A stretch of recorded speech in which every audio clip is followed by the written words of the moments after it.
These are the best watches of 2023.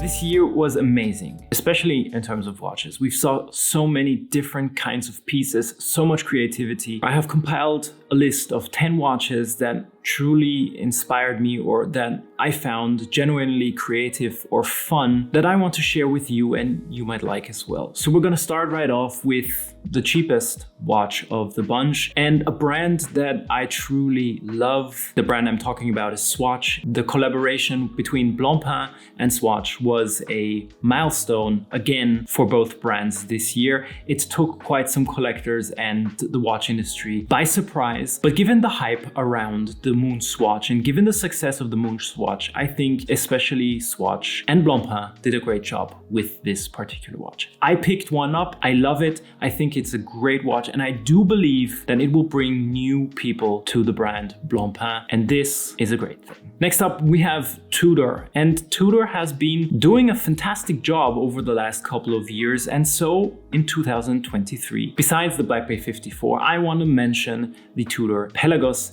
FXD Red Bull Alinghi chronograph. The fact that Tudor managed to put in a thinner chronograph into the FXD case means that somewhere down the line we will be seeing a smaller, thinner and more wearable Tudor chronograph. And this got me excited. I loved the color scheme of the watch, not quite loving the whole strap game that Tudor has with the FXD, but I totally understand it. Nevertheless, I think this is a great watch and I loved it. It took me by surprise and therefore it's on the list. Moving on to a brand that I have learned to appreciate this year a lot. And the brand I'm talking about is Tag Heuer. Tag Heuer nailed it this year with the Carrera glass box. In the beginning of the year, I said, this is a watch that I would love to buy. And I had to correct myself because the Tag Heuer Skipper came out later in the year. Well, this watch has a spot in my heart. And at some point,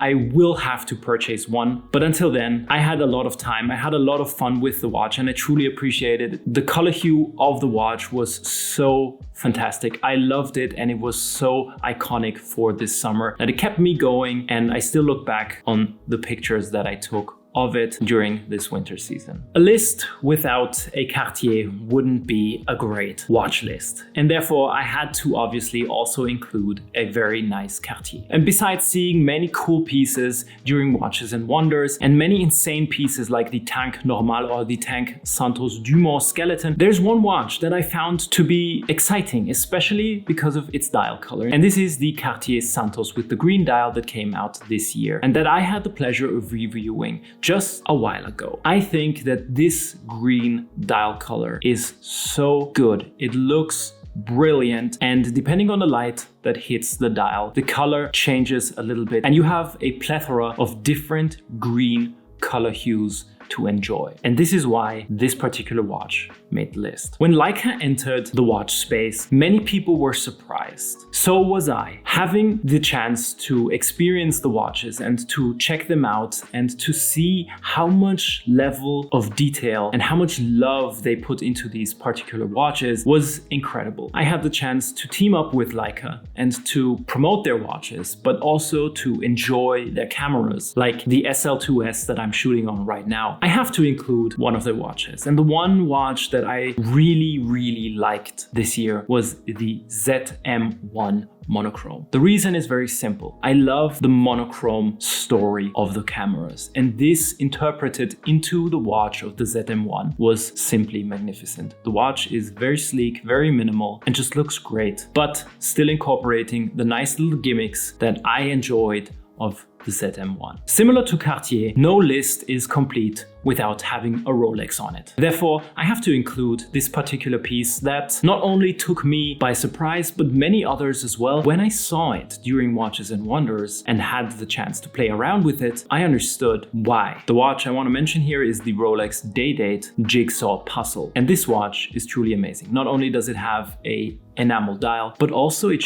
goes to show that Rolex still listens to their their customers and also just has a sense of humor. And therefore, I truly appreciate this piece. Similar to Rolex, we have to appreciate Patek Philippe. The brand caused quite some stir during Watches and Wonders when releasing their lineup of new Aquanaut watches, namely the 5261. They released this particular watch as part of their Luce lineup, and the Luce lineup is designated to, well, female watch collectors. I would not consider this a female-only watch, and potentially I would not consider all Luce watches just for females. As I have a small wrist, I truly appreciate the smaller size, and there are a couple of cool watches within this lineup that I would wear myself. I personally would shy away from having to distinguish between male or female watches. Moreover, let's call it a watch for anyone who'd like to wear it. This Aquanaut is part of this game, having an annual calendar for the first time ever, but also having this cool blue-gray color hue and the nice rose gold case. I like the watch a lot, and therefore it made the list. In late summer every year since 2020, there's a small watch fair called Geneva Watch Days, where a couple of watch brands come together and showcase new watches, current lineups, and a lot of people go there to just have fun. And so do I. I love this space of creativity, and I enjoy checking out cool new watches that we'd probably never be able to see. And therefore, I had the chance to check out new watches by De Bethune. Let me say, the Starry Seas is just brilliant. It's the first ever De Bethune watch with a case diameter of 39mm, but not only that. It is the first ever watch with a random guilloche dial, and it also features their signature Starry Skies dial layout. Having the watch on the wrist with this beautiful, super light, polished titanium case and the very iconic De Bethune case shape, I actually fell in love. And at some point during the meeting, I